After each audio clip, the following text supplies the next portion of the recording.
कि जो हमारी माताएं थी, हमारे जो घर वाले थे, वो फीस के समय पे 1-1 रुपया जोड़ के फीस देते और जोर भी पड़ता था। कभी कभार हमारी फीस लेट भी हो जाती थी, जिसमें टीचर्स बड़े टोंट भी मारते थे। तो जिस दिन टिकट अनाउंस हुई थी, मेरे को मीडिया से फोन आने लगे थे जब पता लगा था कि टिकट अनाउंस हुई। अब अगर नहीं ऐसा थोड़ी हो सकता, देखा तो ऑफिशियल लेटर आ रहा है। फिर जब मेरे को लगा कि अच्छा भी तो बड़ी जिम्मेदारी है, किसी का विरोध थोड़ी कर रहा हूँ, तो हकीकत को सामने लाने की कोशिश कर रहा हूँ कि पिछले 20 साल से जिन्हें इतनी मजबूती से जिता के रखा, विश्वास किया, उनका कर्तव्य बनता था कि कुछ तो काम करते। ना तो कोई समाज की आवाज उठाई, ना कोई काम ही किया, ना किसी से मिले जुले। सड़कें बनवाई है तो राव नरबीर जी ने बनवाई, हमारे गाँव का कैसा फ्लाईओवर बनवाया। और अगर उनको इतना ही लगता है कि वो इतना घमंड है कि भाई मैं तो घर बैठ के चुनाव जीत जाऊंगा, तो पार्टियों से ना, कांग्रेस सत्ता में आते तो कांग्रेस से आ जाते, जब बीजेपी सत्ता में आते बीजेपी से आ गए। अगर इतने ही मजबूत नेता है तो आमने सामने की टक्कर करें। चैलेंज मैं देता हूँ, निर्दलीय हुआ है, निर्दलीय में पता लग जाएगा, दूध का दूध पानी का पानी।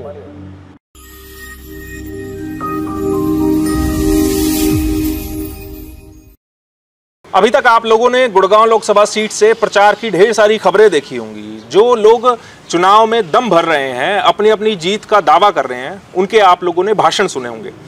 लेकिन आज आप लोगों को गुड़गांव लोकसभा सीट के एक प्रत्याशी से मिलवाते हैं, जानते हैं आखिरकार वो कैसे इस लाइन में आए, उनका क्या विजन है और वो अगर राजनीति में आए हैं तो क्या सोचकर आए हैं। वो सब जानने के लिए आज हमारे साथ हैं जेजेपी के गुड़गांव लोकसभा सीट से प्रत्याशी राहुल यादव फाजिलपुरिया। हालांकि उनको पहचान की कोई आवश्यकता नहीं है, एक जाना पहचाना नाम है, लेकिन राजनीति में आकर वो क्या नया करना चाहते हैं वो सब जानने के लिए आज हम राहुल यादव फाजिलपुरिया के साथ हैं। राहुल भाई, स्वागत है आपका गुरुग्राम न्यूज़ में।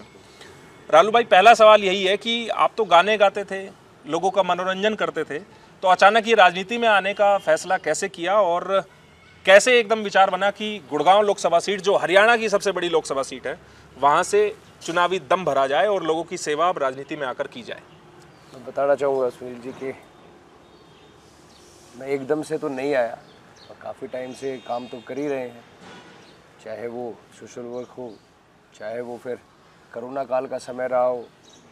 हमने अपने जितने भी यारे प्यारे हैं, जितने भी लोगों को ज़रूरत है, खाना बांटा, ऑक्सीजन सिलेंडर पहुंचाए, जो भी उनको हम सुविधा दे सकते थे। चाहे 2019 में हमारी बहन बेटियों के साथ रेप हुआ था, बच्चियों के साथ, उनके लिए आवाज़ उठाई थी। 1000 लेटर लिखे थे प्रधानमंत्री जी को कि उनका एनकाउंटर हो, और बाय लक ऐसा हो जिस दिन हमने लेटर लिखा उसके नेक्स्ट दिन एनकाउंटर हो गया।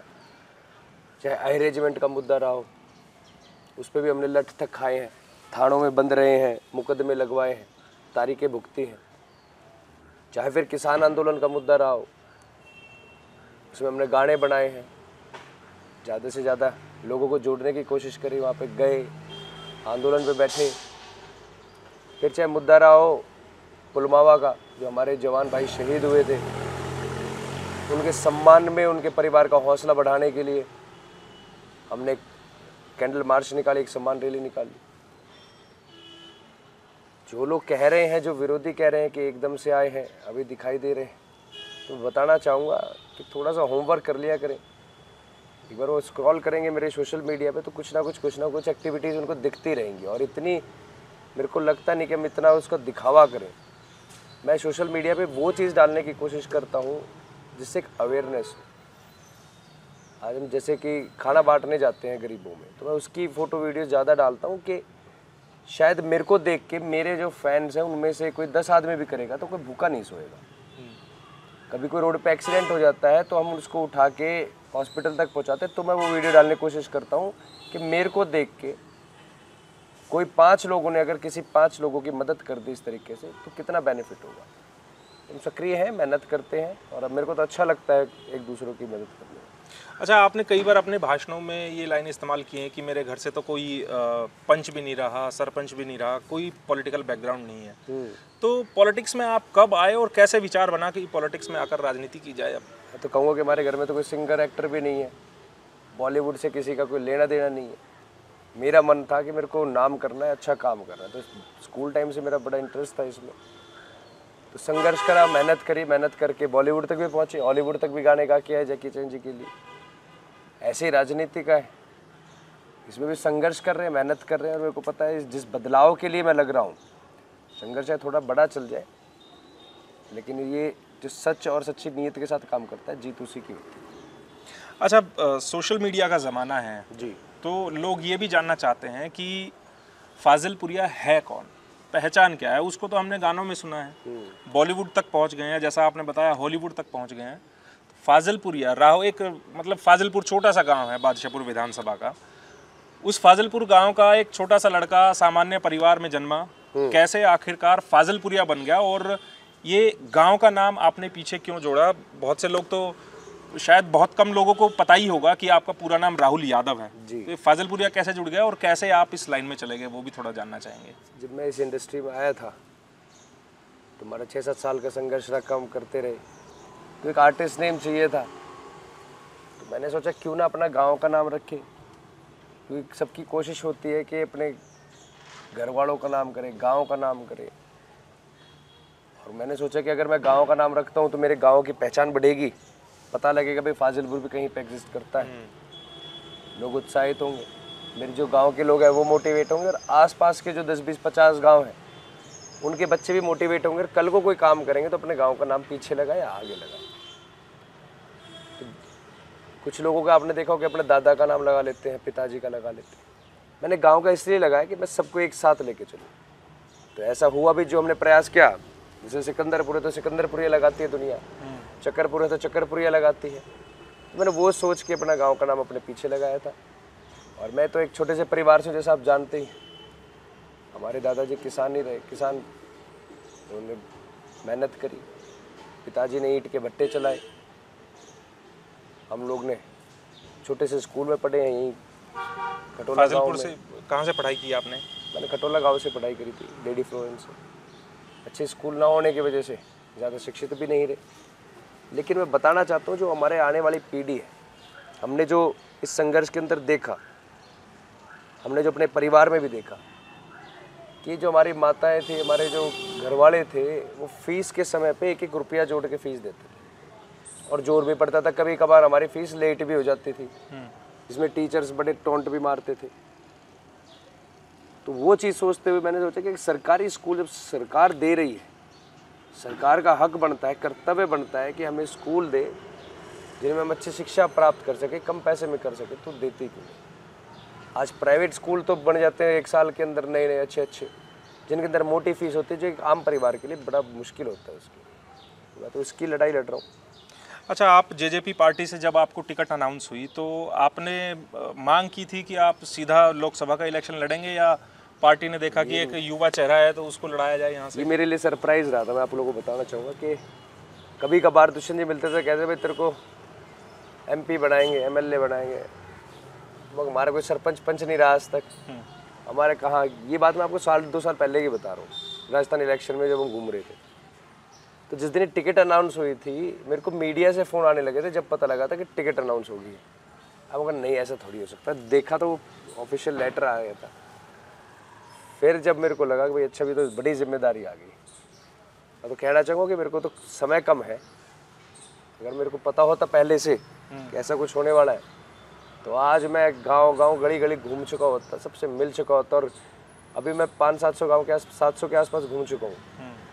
700 गाँव की इतनी समस्याएं हैं, अगर हम घूमे होते 1200 गाँव, तो मैं तो कहना चाहूँगा कि आज जो बात मैं उठा रहा हूँ, मैं किसी का विरोध थोड़ी कर रहा हूँ, मैं तो हकीकत को सामने लाने की कोशिश कर रहा हूँ कि पिछले 20 साल से जिन्हें इतनी मजबूती से जिता के रखा, विश्वास किया, उनका कर्तव्य बनता था कि कुछ तो काम करते, कुछ तो ऐसा करते कि कहीं ये कहते कि भाई हाँ इन्होंने ये काम किया, ये जनता के हक में किया, या जनता की सुनी, या इनके समाज की आवाज़ उठाई। ना तो कोई समाज की आवाज़ उठाई, ना कोई काम ही किया, ना किसी से मिले जुले। तो मैं कहना चाहूँगा अगर उनको इस तरह का काम ही नहीं करना, अगर वो इसमें इंटरेस्टेड ही नहीं है, तो फिर वो आते क्यों हैं? सिर्फ एक राज के लिए, और अपने राज के चक्कर में प्रजा का नुकसान कर। तो जब टिकट अनाउंस हुई तो कोई हिचकिचाहट आई मन में कि जिनके खिलाफ मेरे को टिकट दी गई है वो पिछले 20 साल से लगातार सांसद हैं इस सीट से, और अच्छा बैकअप उनको अब बीजेपी का भी मिल रहा है, उनका खुद का तो जनाधार है ही, लेकिन बीजेपी का बैकअप उनको मिल रहा है, तो क्या वो हिचकिचाहट आई कि यार मुझे लड़ना चाहिए या नहीं लड़ना चाहिए? नहीं, हिचकिचाहट तो कोई नहीं आई। एक बार ये तो था कि टिकट बहुत बड़ी है, जिम्मेदारी बहुत बड़ी है, और इस जिम्मेदारी को निभाने के लिए बहुत समय लेना पड़ेगा, पब्लिक में रहना पड़ेगा, काम करना पड़ेगा, ये मेरे दिमाग में था। तो उस जिम्मेदारी के साथ मैं निकला हूँ। मैं तो ये कहना चाहूँगा कि जो पिछले 20 साल से हमारे गद्दावर नेता जिनको कहते हैं राजा साहब को, उनके कार्यकाल में तो मैं भी रहा हूँ, वोट मैंने भी करी है, काम मैंने भी देखे हैं। तो ये तो मेरे को पता ही था कि काम तो हो ही नहीं रहे हैं। आवाज़ तो उठा ही रहे थे हम, चाहे किसी भी माध्यम से उठाते हो, उनके बारे में ना बोलते हुए, लेकिन कहते थे भाई हाँ ये चीज़ें नहीं हो रही है। चाहे गांव की बात हो, गली की बात हो, स्कूल की बात हो, हॉस्पिटल की बात हो, यूनिवर्सिटी की बात हो, रोज़गार की बात हो, अग्निवीर की बात हो, रेजिमेंट की बात हो, मुद्दों पे हम काम तो कर ही रहे थे। लेकिन अब मगर ये था अब ऑफिशियली आ गए तो अब खुल के करेंगे और उनको बताएंगे कि इनके समाधान कैसे निकल सकते हैं। जो आज तक वो उन्होंने काम नहीं करे हैं, मैं कहूँगा कि उनकी नीयत नहीं है। अगर काम करना चाहते तो सारे काम हो सकते हैं। एक नेता की जॉब है कि भाई 8 घंटा तो काम करना ही है, जैसे ऑफिसर्स की होती है, तनख्वाह मिलती है उनको सरकारी। तो अगर सरकारी तनख्वाह मिलती है तो उनको काम करना चाहिए। वो मेरे ख्याल से दिन की तो छोड़ो, वो महीने में 8 घंटा काम नहीं करते होंगे। आज उन्हें 20 साल हो गए हैं मेंबर ऑफ पार्लियामेंट के बने हुए। पार्लियामेंट में मेरे को कोई 1 मिनट की स्पीच सुना दे कोई ढंग की, जो भाई हमारे हक में बोल रही है, हमारे लिए कुछ मांगा हो। एम्स की बात करते हैं, मैं नाम भूल गया कौन सी जगह आया था, गांव में गया था, मनेठी। तो मैं उनको शुभकामना दे रहा था कि आपके यहाँ एम्स आ गया। कह रहा भाई इसकी लड़ाई लड़ी है, अपनी ज़मीनें दी जिनके आज तक प्लॉट नहीं मिले। 1-1 महीने तक हम धरने पे बैठे रहे, जब जाके एम्स मिला। किसी नेता ने या किसी मंत्री ने या किसी सरकार ने नहीं दिया, हमने इसकी लड़ाई खुद लड़ी है। मैं उनको ये समझा रहा था वो हक की लड़ाई लड़नी है तो फिर अब की बार एकजुट हो जाओ, और जिस लड़ाई को मैं लड़ रहा हूँ उसमें मेरे साथ दो। कितने आश्वस्त हैं, क्या आप राव इंद्रजीत को टक्कर दे पाएंगे? क्योंकि आप शुरुआत से कह रहे हैं कि राज बब्बर तो फाइट में है ही नहीं। सर मैं तो ये कह रहा हूँ कि मैं किसी से कह नहीं रहा कि मेरी फाइट में है, मैं कह रहा हूँ कि काम करने की फाइट है। तो कि बार जनता को जोड़ने की फाइट है, बदलाव के लिए उन्हें इकट्ठा करने की फाइट है। ये तो जनता ने विचार बना रखा है। जनता तो जहाँ जा रहे कह रहे भाई हम तो छिके बैठे हैं। पिछले 20 साल से ना हमें मिला, ना दिखा, ना काम किया। हम तो चाह रहे थे कोई आए नया चेहरा हमारे बीच का है जो हमारा बेटा बन के काम करे। राज बब्बर साहब का या कोई लेना नहीं देना नहीं। पब्लिक उनसे यही सोच के बैठी कि कोई समस्या सुनाओगे तो पहले 20 साल से गुमशुदा था, बम्बई कौन जाएगा समस्या सुना। अच्छा, दोनों नेताओं को आप जानते हैं जो आपके प्रतिद्वंदी हैं। अब सांसद साहब को तो आप पहले भी वोट कर चुके हैं, आप खुद जैसा बता रहे हैं। राज बब्बर आप ही के इंडस्ट्री से हैं, तो क्या दोनों से आप ये चुनाव लड़ने से पहले मुलाकात हुई है कभी आपकी दोनों नेताओं से? मेरी सर कभी मुलाकात नहीं। मैं तो अभी राज बब्बर साहब अभी किसी उससे अपना प्रोग्राम करके आ रहे हैं तो रोड पे गाड़ी दिखी थी, तो मैं भाई चलो हमारे यहाँ आया तो नमस्कार तो करें। मैं तो चलते हुए राम राम करी थी और उन्होंने भी गाड़ी रोक के अच्छे से राम राम ली हमारी। हमने देखा है कि जब से चुनाव प्रचार शुरू किया है आपने, या जब से आपको टिकट के लिए अनाउंस हुआ है आपका नाम, आप सीधा हमलावर हैं बीजेपी पर और मौजूदा सांसद पर। क्यों आखिरकार ये करना पड़ रहा है आपको कि सीधा आप उन पर अटैक कर रहे हैं, वो काम नहीं कर रहे हैं, जबकि वो तो कह रहे हैं कि हमने इतने काम कराए हैं, सड़कें बनवाई हैं, द्वारका एक्सप्रेसवे है, मुंबई एक्सप्रेसवे है, एम्स की वो बात कर रहे हैं, बहुत से काम वो गिना रहे हैं, मेवात में वो रेल लाने की बात कर रहे हैं, और वो तो कह रहे हैं कि 5 साल और दे दीजिए मैं तस्वीर बदल दूंगा, और आप उन पर हमला कर रहे हैं। अब आप एक ही बात तो में से मैं आंसर देता हूँ। आपने कहा उन्होंने सड़कें बनवाई हैं, उन्होंने मुंबई एक्सप्रेस बनाई, सड़कें ही है। द्वारका बनवाया है, सड़कें ही है। एम्स लाए, एम्स का पत्थर आया है। जो नूह में कह रहे हैं कि हम रेल लाएंगे, तो आज तक तो आई नहीं है। वो कांग्रेस में भी रह ली, बीजेपी में भी कह रहे लाएंगे। ये पिछले 20 साल में नहीं ला सके, अब कहाँ से लाएंगे? जो सड़कें वो गिनवा रहे हैं नितिन गडकरी ने बनाई, उसमें इन्होंने क्या करा है? सड़कें बनवाई हैं तो राव नरबीर जी ने बनवाई है। हमारे गाँव का कैसे फ्लाईओवर बनवाया, एलिवेटर बना के दिया। जिसने जो काम किया हम कहने के लिए तैयार, वो बीजेपी में ही थे। मैं तो कहना चाहूँगा कि उन्होंने क्या बनवाया है कि अपने दम पे मैंने ये बनवाया है, कि अपने दम पे मैंने अनाउंस करी थी कि भाई मैं फाजिलपुर गांव या मैं रेवाड़ी के इस चौक से या रेवाड़ी के यहाँ से एक बाईपास निकालूँ, मैंने निकाल के दे दिया। उन्होंने घोषणाएं करी और वो पत्थर में तब्दील होकर रहेगी। एम्स की जो बात कर रहे हैं, अभी मैंने एम्स का जिक्र आपसे कर दिया। जो दूसरे एम्स की बात है, अब की बार तो इतना प्रेशर हमने बढ़ा दिया है, लेकिन अब उनके पास समय नहीं रहा। अगर मेरे को ये पता होता पहले कि इस तरीके की उनका कार्यकाल है, मैं तो उनको बड़ा अच्छा नेता समझता कि भाई काम तो बहुत करते होंगे, लेकिन जब मैं धीरे धीरे घुसा तो उन्होंने तो कुछ किया ही नहीं है। मेरे को खुद पता लगा कि गुड़गांव में इतनी यूनिवर्सिटीज़ जो सरकार की अनाउंस हो रखी है जिन पे कोई काम नहीं हुआ आज तक, तो उनके कार्यकाल में कोई काम ही तो नहीं हुआ। अब जितनी सड़कें गिनवाई है क्या उन्होंने बनवाई जाके? तो आपको पता है। आप अब अपनी रैलियों में खुला चैलेंज कर रहे हैं कि अगर निर्दलीय आ जाए आप अपने इंसाफ मंच से जो बनाया था हरियाणा के लिए। मैं तो उन ठेकेदारों को जवाब देता हूँ जो उनकी तरफ से आते हैं कि भाई हमारे नेताजी गद्दावर नेता है। मैं कहता हूँ गद्दावर नेता वो होता है जो जनता के काम करता है, जनता जिसको प्यार करती है। और अगर उनको इतना ही लगता है कि वो इतना घमंड है कि भाई मैं तो घर बैठ के चुनाव जीत जाऊँगा, तो पार्टियों से ना लड़े। तो कांग्रेस सत्ता में आती है तो कांग्रेस से आ जाते हैं, जब बीजेपी सत्ता में है तो बीजेपी से आगे। अगर इतने ही मजबूत नेता है तो आमने सामने की टक्कर करें। चैलेंज मैं देता हूँ, निर्दलीय वो है, निर्दलीय में आता हूँ, पता लग जाएगा। अब दूध का दूध पानी का पानी हो जाएगा। आज जो राजबब्बर साहब है उनको भी कहते हैं एक बार वो भी निर्दलीय आ जाए। मैं तो दोनों नेताओं को खुला चैलेंज देता हूँ कि निर्दलीय आके देखें, जनता का पता लग जाएगा किसको कितना प्यार। पार्टियों के पीछे रुक के कोई फायदा नहीं। आज जो हमारी पार्टी है जेजेपी, हमारे यहाँ के लिए नई पार्टी है, कोई इतना बेस नहीं है, लेकिन उनकी नीयत अच्छी है। मैं उनके साथ जुड़ा हूँ दुष्यंत जी के साथ कि भाई युवा है, काम करने का जोश है, जज्बा है, जो बात बोलते हैं उस पर पूरी कोशिश करते कि पूरी। उनके मैनिफेस्टो में था 75% प्राइवेट सेक्टर में युवाओं को देंगे, दिया। अब वो जो है हाई कोर्ट में जाके किसने स्टे लिया आप लोगों को पता है। बड़े बुजुर्गों की पेंशन बढ़ाने की बात हुई, बढ़ाई, 5100 के 3100 करी। अगर पूरी सरकार होती, कहते हैं कि उनकी कलम के अंदर पूरी शाही होती, तो शायद पहली कलम में वो 5100 करते। शाही थोड़ी थे तो थोड़ी बढ़ पाए। बात करें महिलाओं के लिए 50% पंचायत राज दिया, पंचायत में उनकी हिस्सेदारी दी। तो जो उन्होंने वादे करे उन पे खरे उतरे। सरकार जितनी थी उस हिसाब से उन्होंने पूरा काम।